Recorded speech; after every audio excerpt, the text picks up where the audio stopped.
Monkey Zeus and the Three Tender Monies by Diana Leon. Once upon a time there was a noble boy called Monkey Zeus. He was on the way to see his best friends, Jane Parrot, when he decided to take a shortcut through Lost Island.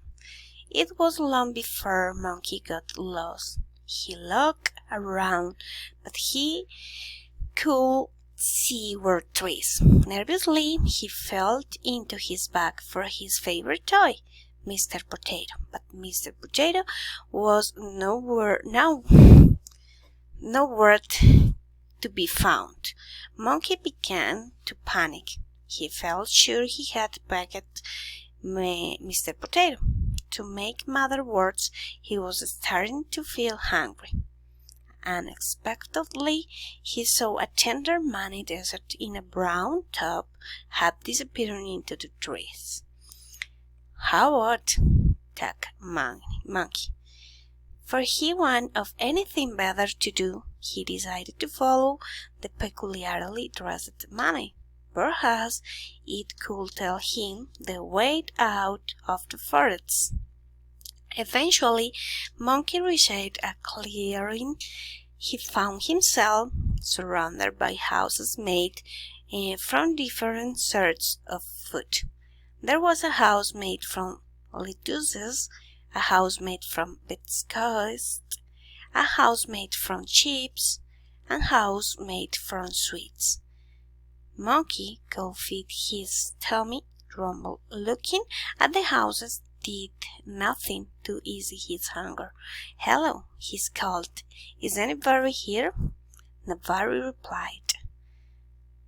Monkey looked at the roof of the closest house and wondered if it would be rude to eat somebody else's kimchi. Obviously, it would be impolite to eat a whole house, but perhaps it would be considered acceptable to nibble to odd fixture or lick to odd feeding in a time of need.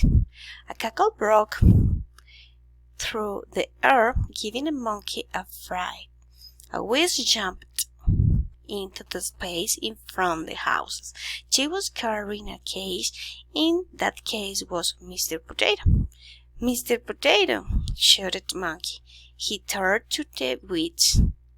"That's my toy." The witch just shrugged. "Get Mr. Potato back," cried Monkey. "Not on your nelly," said the witch. "At least let Mr. Potato out of the cage." Before she could reply, Three Tender Monies rushed in from a footpath on the other side of the clearing.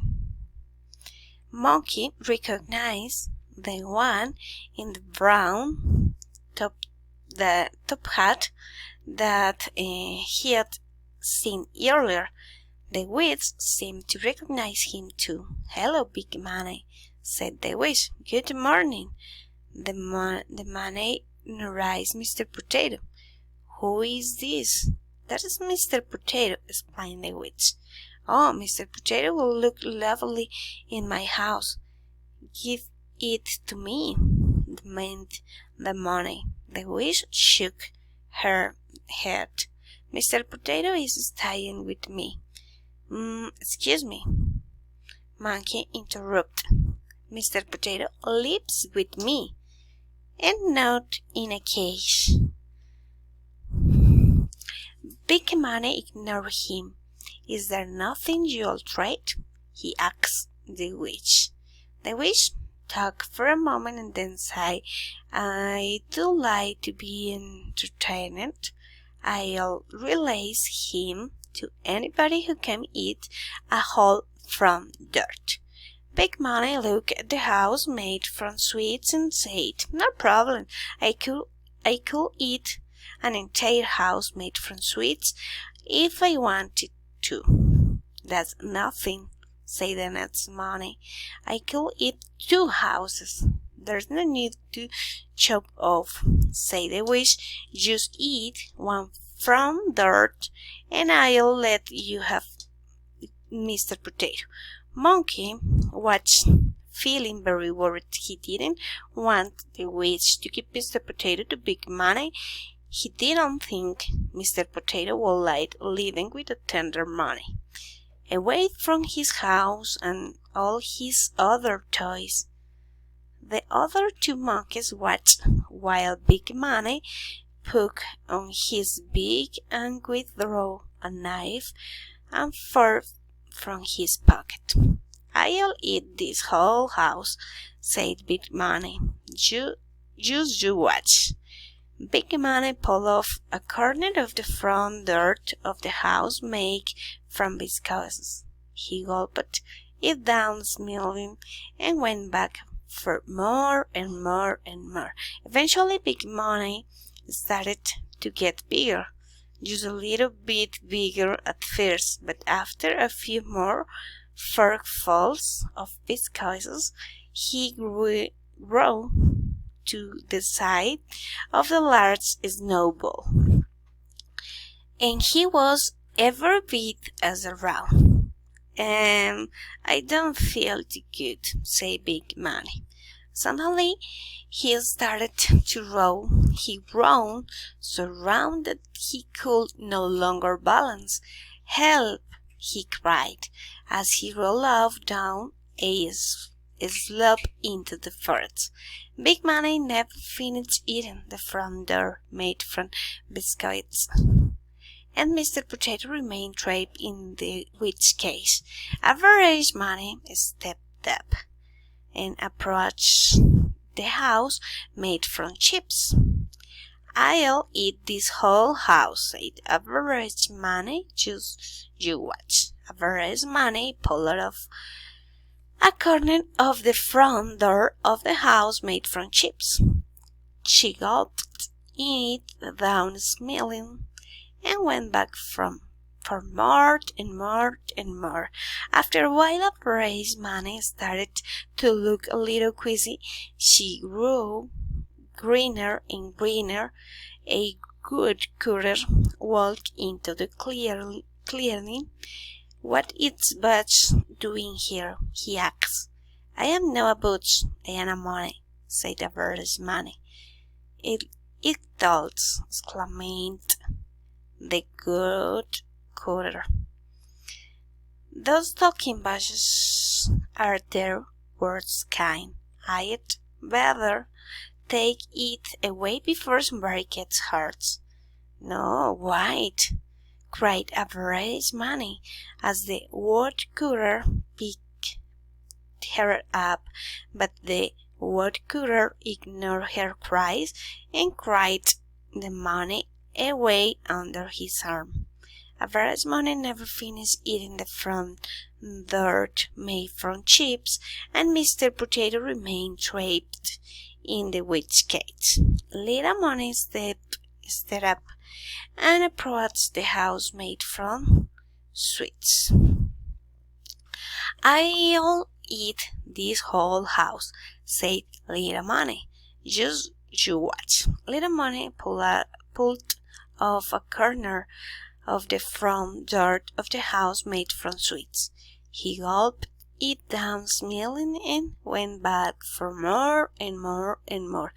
After 5 or 6 platefuls, Little Money started to get uncomfortably on the spot. He stopped eating sweets for a moment, then grabbed another fork, but before he could eat it, there came a mighty roar, a bottom barb louder than a rocket taking off, propelled Little Money into the sky. "Ah!" cried Little Money. "I'm scared of height." Little Money was never seen again. Little Money never finished eating the front dirt made from sweets, and Mr. Potato remained trapped in the witch cage. "That's it," said the witch. "I win. I get to keep Mr. Potato.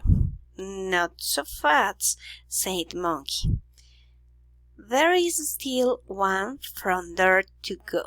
The front door of the house, made from lettuces, and I haven't had a tour yet. I don't have to give you a tour, laughed the witch. My game, my rules. The woodcutter's voice carried through the forest. I think you should give him a chance. It's only fair. Fine, said the witch, but you saw what happened to the monies. He won't last once.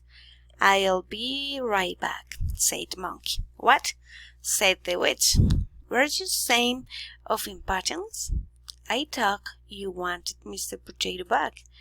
Monkey ignored the wish and gathered a hefty pile of sticks. He came back to the clearing and started a small campfire. Careful, he broke off a piece of the door of the house made from lettuces and toasted it over the fire. Once it had cooked and cooled just a little, he took a bite. He quickly devoured the whole piece. Monkey sat down on a nearby log. You failed, cackled the witch. You were supposed to eat the whole dirt. I haven't finished, explained Monkey. I am just waiting for my food to go down. When Monkey's food had digested, he broke off another piece of the door made from lettuces. One more. He toasted his food over the fire and waited for it to cool just a little. He ate it a leisurely pace, then waited for it to digest. Eventually, after several sittings, Monkey was down to the final piece of the door made from lettuces. Careful, he toasted it and allowed it to cool just a little. He finished his final course. Monkey had eaten the entire front door of the house made from lettuces. The witch stamped her foot angrily. You must have to trick me, she said. I don't reward cheating. I don't think so, said the voice. It was the woodcutter. He walked back into the clearing, carrying his axe. This little boy won fair and square. Now hand over Mr. Potato, or I will chop your broomstick in half. The witch looked horrified. She grabbed her broomstick and placed it behind her. Then, huffing, she opened the door of the cage. Monkey hurried over and grabbed Mr. Potato, checking that his favorite toy was all right. Fortunately, Mr. Potato was unhurt. Monkey, thanks to the good cutter, grabbed a quick souvenir and hurried on to meet Jane. It was starting to get dark. When Monkey got to Jane's house, his best friend threw his arms around him. I was so worried, cried Jane. You are very late. As Monkey described his day, he couldn't tell that Jane didn't believe him. So he grabbed a napkin from his pocket. What's that? Asked Jane. Monkey unwrapped a doorknob made from biscuits. Pudding, he said. Jane almost fell off his chair. The end.